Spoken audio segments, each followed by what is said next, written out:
The wind off the Atlantic cut through the morning haze as a silver sedan rolled to a stop at the main gate of Naval Support Base Sentinel Harbor. The floodlights hummed, catching the pale blue in the woman's eyes as she stepped out, one hand steadying the strap of a heavy duffel. She wore jeans, a faded navy hoodie, and boots scuffed from long miles. Nothing that looked official, nothing that turned heads. The guard in the booth didn't even rise. He took her ID, glanced at the name, and waved her on without a second thought. Behind him, two Marines leaned against the concrete barrier, sipping coffee and trading jokes. Another transfer from logistics, one said, smirking. Hope she can file faster than the last one. Laughter drifted behind her as she crossed into the base, wind pushing strands of hair across her face. She didn't answer, didn't even look back, just kept walking, eyes scanning every detail like someone taking inventory of a world she already understood too well. No one there knew the truth. The new girl wasn't a clerk. She was Rear Admiral Leah Monroe, Sentinel Harbor's new commanding officer. Before we begin, make sure to subscribe to Military and Veteran Stories so you never miss these true tales of courage, and tell us in the comments where are you watching from today. Leah Monroe had worn a uniform for more than half her life. But that morning she stepped into Sentinel Harbor looking like any tired traveler. Jeans, faded hoodie, one hand wrapped around the handle of a single duffel that held less than a quarter of what she had been awarded over the years. The rest stayed locked away in a small box in her quarters back in Norfolk. Medals, combinations, plaques with her name etched into brass. Proof of nights she did not like to remember. Rear Admiral Leah Monroe, youngest admiral in fleet history. The officer who had threaded a strike group through a narrow Persian Gulf choke point under fire and brought every ship home. The tactician whose plans in the Pacific had turned what should have been disasters into quiet classified victories. Whole rooms of senior officers knew her name. Sailors on distant ships told stories about her like she was a storm that had blown in and left the ocean calmer behind it. None of that was written on the plain plastic badge clipped to her hoodie now. Administrative transfer, it read. She had chosen those words herself. The sedan that dropped her off disappeared down the main road. Leah walked alone along the sidewalk that hugged the chain-link fence. The sea wind carrying the faint clang of metal from the shipyard. She passed a group of junior sailors clustered around a smoking area. One glanced up, saw no uniform, and looked right through her. Good, she thought. That is exactly what I need. The headquarters building rose ahead of her, square and gray, with glass doors that did not quite shine. Inside, the lobby buzzed with phones, printers, and the low headache of fluorescent lights. A television in the corner played an old training video. No one was watching. She approached the reception desk and slid her orders forward. The petty officer behind the computer did not look older than 20. His name tag read Harris. He had dark circles under his eyes, a half-drunk energy drink by his elbow, and a stack of forms that looked like they had been there since last month. "Mom?" he asked, fingers still tapping at his keyboard. "Transfer from Norfolk," Leah said softly. "Administrative support. Reporting as ordered, right?" he muttered. Right. 1 second," he schemed the orders, eyes flicking over her name without stopping. The Admiral line, the classification codes, the routing path to higher headquarters had been scrubbed into something simpler before she left. A few trusted hands in DC had helped with that. What remained looked like a routine permanent change of station for a mid-grade officer nobody knew. Harris clicked through a few screens, then picked up the phone. "Yeah, Rain's office. Got your new transfer down here," he said. "Yeah, admin track badge is processed. You want me to send her up now? Cool." He hung up, slid her a base access card, and jerked his chin toward the hallway, 3rd floor. Office of Lieutenant Colonel David Rains. End of the corridor, door on the right. "He'll get you situated." "Thank you," Leah said. He gave a distracted nod and was already answering another ringing line as she turned away. The elevator creaked its way upward. Leah watched her reflection in the dull metal doors. No insignia, no rank on her shoulders, just the quiet face of a woman in her late 30s who had spent too many nights in command centers lit by red emergency bulbs. listening to radios go silent and waiting to see which voice would not come back. More than once, she had thought those experiences were the only real weight she carried. The stars that came later had just made it harder to forget. The elevator doors slid open on the third floor. A long hallway stretched ahead, lined with doors and corkboards covered in outdated flyers. One poster announced a family fun run that had been postponed 3 times. Another pushed a resilience program that no one had bothered to remove after the dates passed. She knocked lightly on the last door. "Come in," a voice called flat and busy. Lieutenant Colonel David Rain sat behind a desk that looked like it was slowly drowning under paper. Stacks of files leaned toward his elbows. A half-empty mug of coffee cooled near his right hand. The skin under his eyes was as tired as Harris's downstairs, but his posture was straight, his uniform neat, his ribbons aligned without a hair of crookedness. He did not look up immediately. He finished signing the form in front of him, stamped it, then finally glanced at her. "You the transfer?" he asked. "Yes, sir," Leah replied. "Administrative support, reporting as ordered."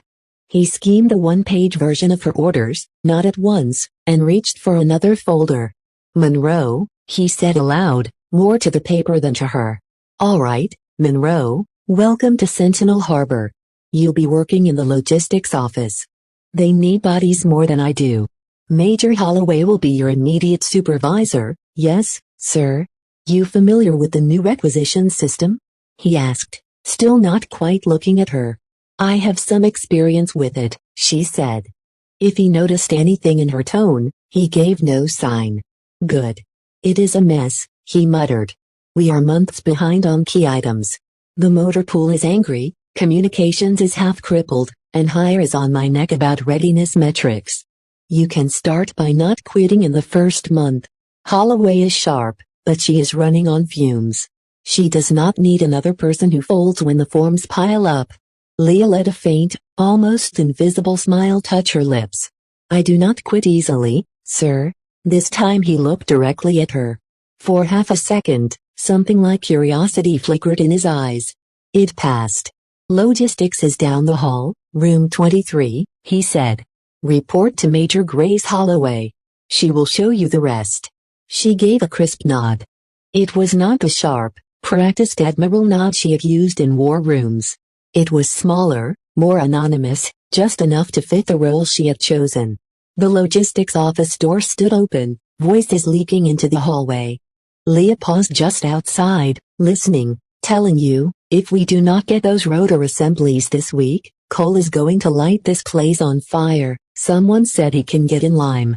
Another voice replied. "Communications has been calling every hour. Peterson down in supply keeps saying the shipments are coming. I will believe it when the crates actually show up." A short burst of laughter, the weary kind. Leah stepped in.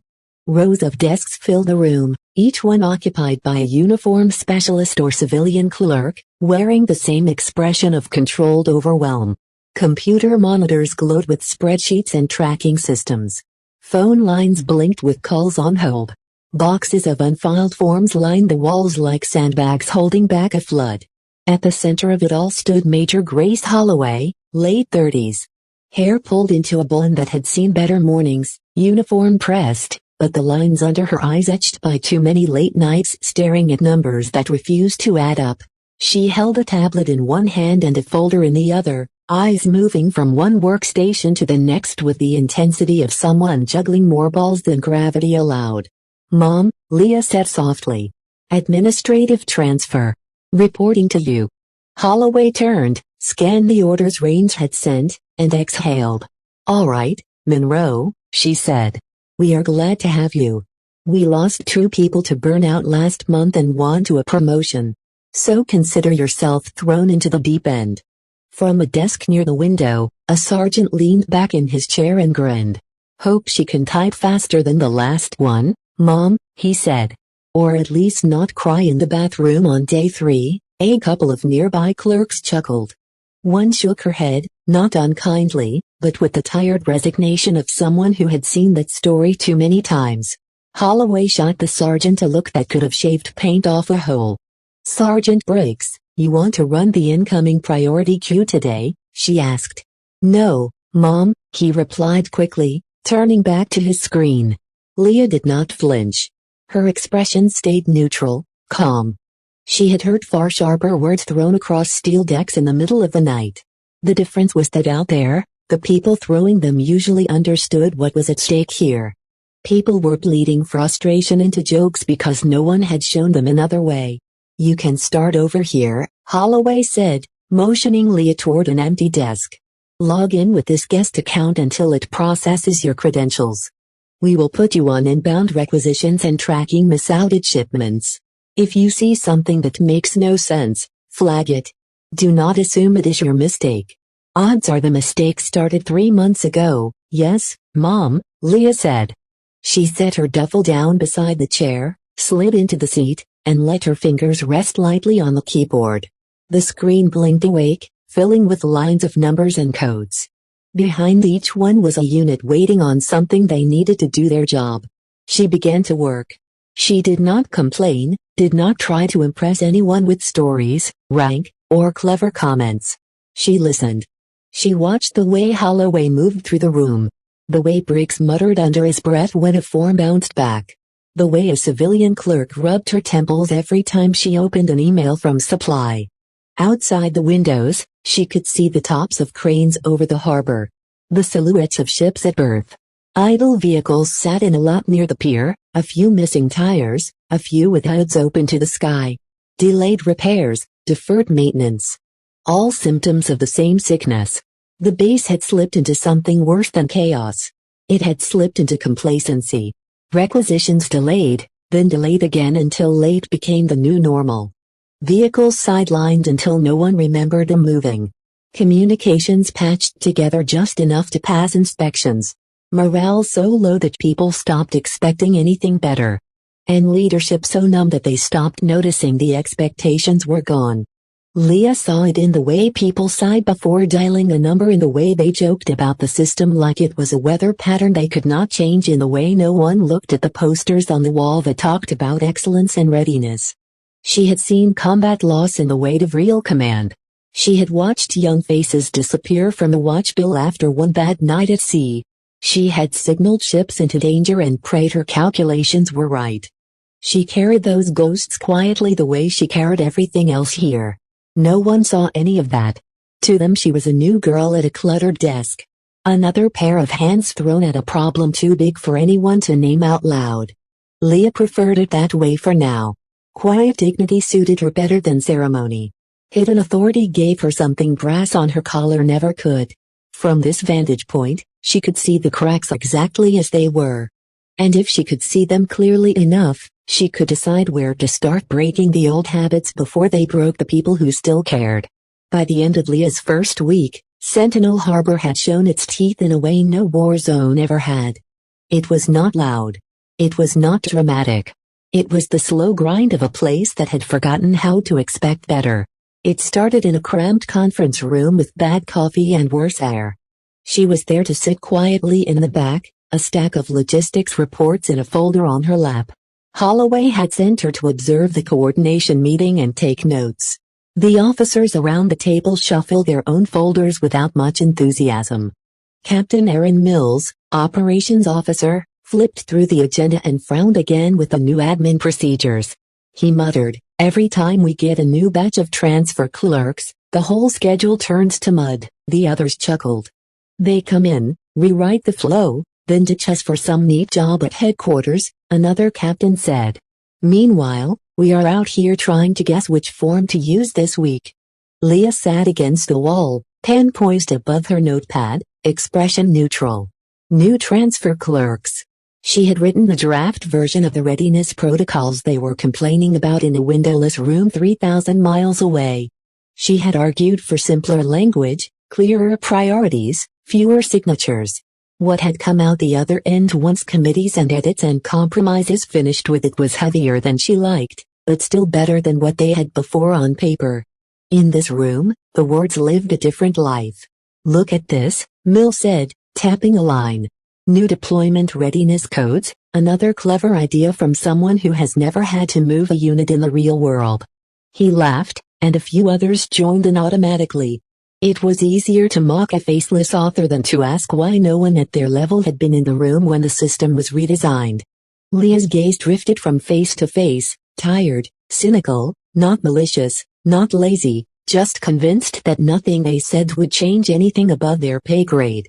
She wrote down what they complained about, not to defend herself later, to see where the reality on the ground did not match the assumptions she and others had made at the top.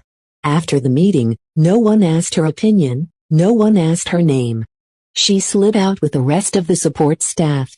One more silent figure carrying a folder no one wanted to read. The mess hall at midday was louder, but the script barely changed. Long tables, stainless steel serving lines. The smell of coffee that had been on the warmer too long. Leah moved through the chow line with a tray in hand, listening more than she spoke. At the table behind her, two lieutenants in flight suits sat with their backs to the window, voices low but sharp. "Have you seen the new readiness drill schedule?" one said. "Whoever came up with that has never tried to coordinate aircrew sleep cycles." "Yeah," the other snorted. "I would love to meet the genius who thinks we can do all that and still hit flight hours, maintenance windows, and inspections. Must be nice to live in theory land." Leah paused, her hand hovering over the coffee pot. The printed schedule in their hands was a heavily modified version of the timeline she had once diagrammed on a whiteboard, trying to build something that would push readiness without breaking people. She poured herself half a cup and moved on. They never looked up from their complaints long enough to see the woman passing 3 feet away, who had once stood in a watch center at 3 o'clock in the morning, rewriting those same schedules on the fly while destroyers moved through narrow waters. She sat alone at a table near the far wall, not isolated, just out of the current of conversation. Fork in one hand, pen in the other, quietly building a map of a base that had more frustration than direction. It hit her again at the motor pool. Holloway had handed her a stack of requisition slips to get signed off in person. Some were routine, some were high priority. One flagged 3 times in red was for parts that would put 3 critical vehicles back on the road.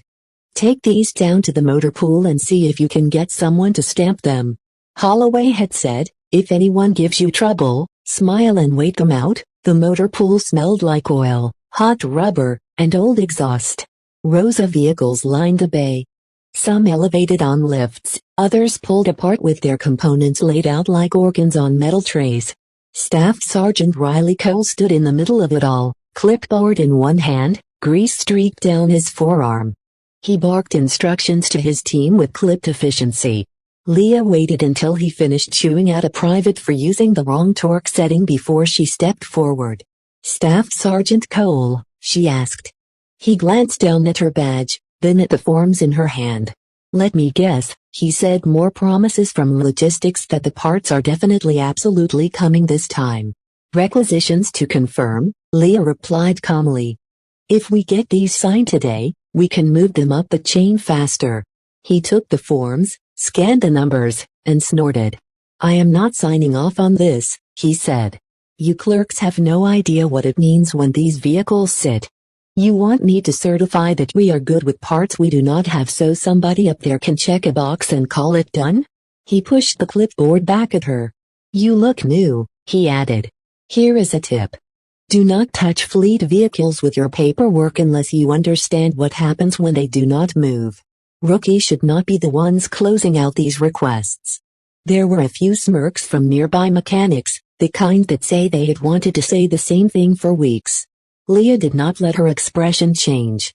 "I understand the concern, Staff Sergeant," she said. "I am not asking you to certify anything untrue.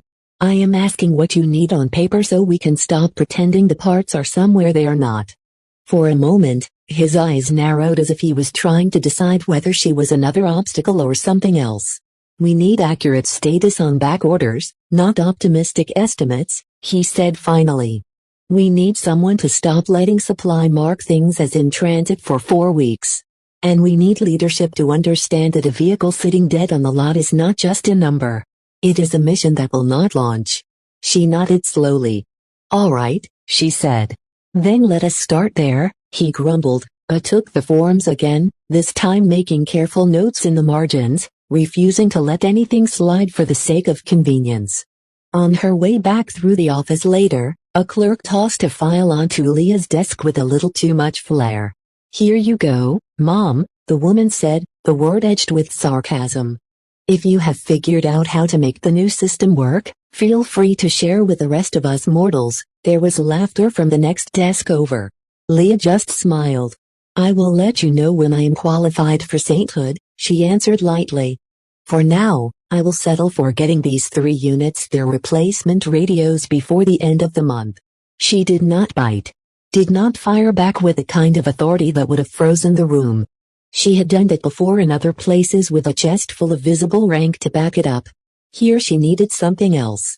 She spent her evenings in front of a computer while the office emptied, quietly untangling a backlog of data entries that a junior sailor had been drowning in. The young man, Seaman First Class Turner, had stopped by her desk with a haunted look after one particularly bad day. "Mom, I think I messed up," he said. "Some of the old entries are of